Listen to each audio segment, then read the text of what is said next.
Good morning to all of you or magandang umaga sa inyong lahat. Dito naman po ako nagbabalik sa aking bonsai journey or bonsai material journey. So ngayon, itong microcarpa ko is para pumapal yung dahon, i-depollute itong lahat. Then para din maging maliit yung dahon, tapos lagyan na bumabalik doon. So madami ito, around 1, 2, 3, 4, 5, 6, 7, 8, 9, 10, 10. But before we proceed on that, may nag-request sa akin regarding request na gusto niya makita yung pinakamaliit ko daw nga puno. So sa pag-interpret ko is maybe pinakamaliit na bonsai nga nagawa ko. So this is not as the same as before. Yung dati nakagawa ako with the use of the fish scale bonsai. Maliit talaga kasi maliit yung dahon, tapos is naubos na dito. So nag-umpisa na naman ako na magtanim ng fish scale. So ito lang ang masishare ko, yung maliit na puno gusto niyang makita, yung ginawa siguro ko na maliit na bonsai, I mean yung pag-interpret ko. So ito lang ang mapakita ko, hindi pa nang tapos ito kasi mahirap yung maliit. So this one ginagawa ko na maliit, so makikita nyo lumulusot na yung ugat. So matagal ito, mahirap yung maliit gawing ganito. So this is a small one, yan, maliit siya. Then sunod-sunod na ito. So ito naman, so matagal pa ito, mga ilang years pa ito bago ito matapos. Tapos ang problema si Malicho, yan ako yung maliit. So sunod-sunod na, palaki na tayo. So there's another maliit here.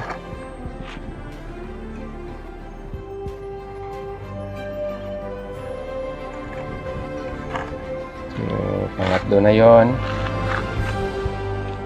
At ito, so hindi na masyadong maliit, liit na lang ng kaunti. Mahirap yung paggawa ng maliit.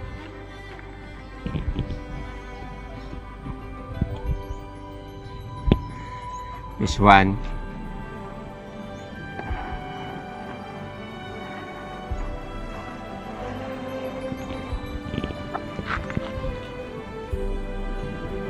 and another one here. This is literate na maliit.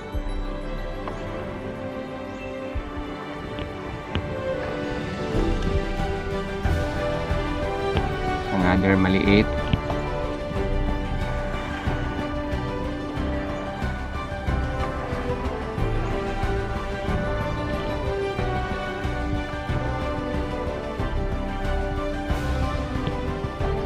And another literate na maliit.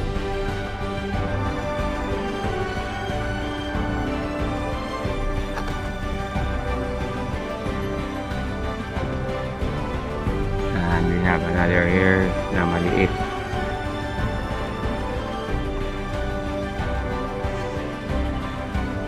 And the last one is not so maliit, malaki na lang kaunti.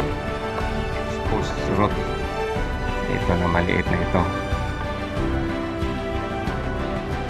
So yun ang mga maliit ko para to sa nag-request sa akin. So balik na ako dito, tanggalan ko lang ng dahon. So may mga bonsai pala na yung mga bonsai material sa bonsai na hindi photogenic. Pag sa personal there is ikaw ang nagawa sa iyong gawa, tapos satisfy sa paggagawa nyo, tapos you have your own yung style. Sana pong dito magtanggal lahat ng dahon, tanggalin ko. So pag lagi ko ito tinatanggal, maging maliit na ito. Nakaganda nito na klase na materials is madali lang matanggal yung dahon.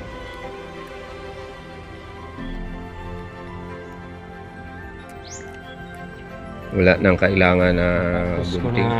Natanggalan lahat ng dahon. Itong isa ko sa mga microcarpa. So yan.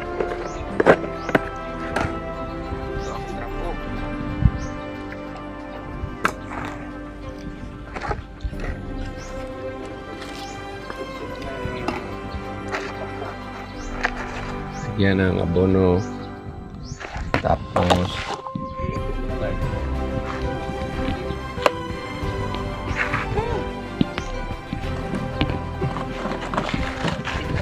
another one here.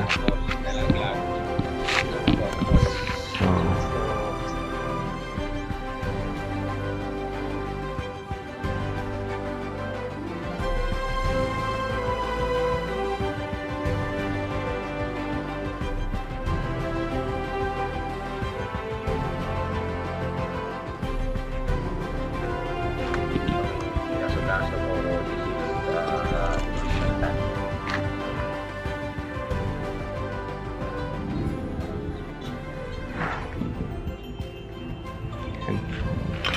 so hopefully tarong na siya.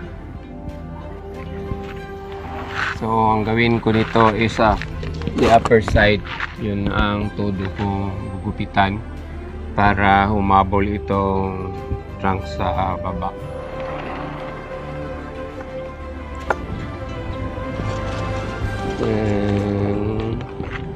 Retouch na lang ito.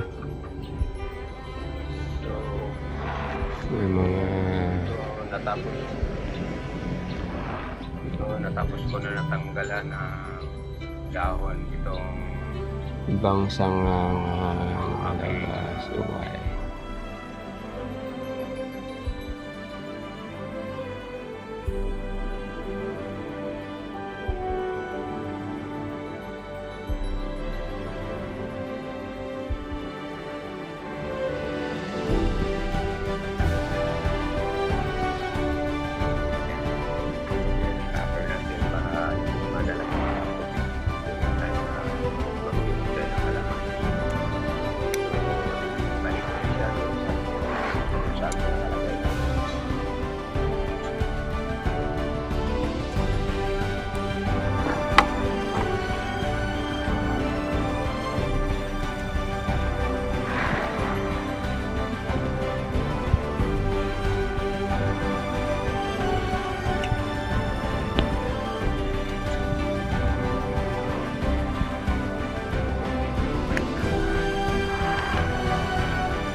So this is konti lang ang kinuha ko na dahon dahil fertilizer naman para ano siya balik mag-bloom ulit.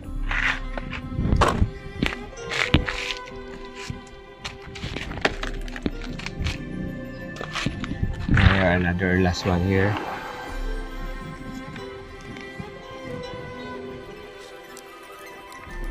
So ngayon, matagal pa ito kasi sobra pang liit. So no need to trim careful para makahabol itong sa baba pa rin. Ang gawin ko is todo gupit. Diretso na.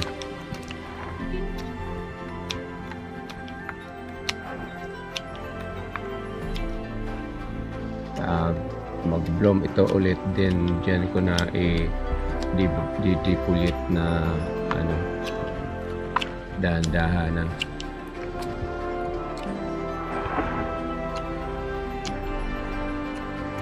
So that's it. So ito lang ang masishare ko for this video. Sana magkaroon ito na or magustuhan ninyo. Maraming salamat sa panonood. God bless you.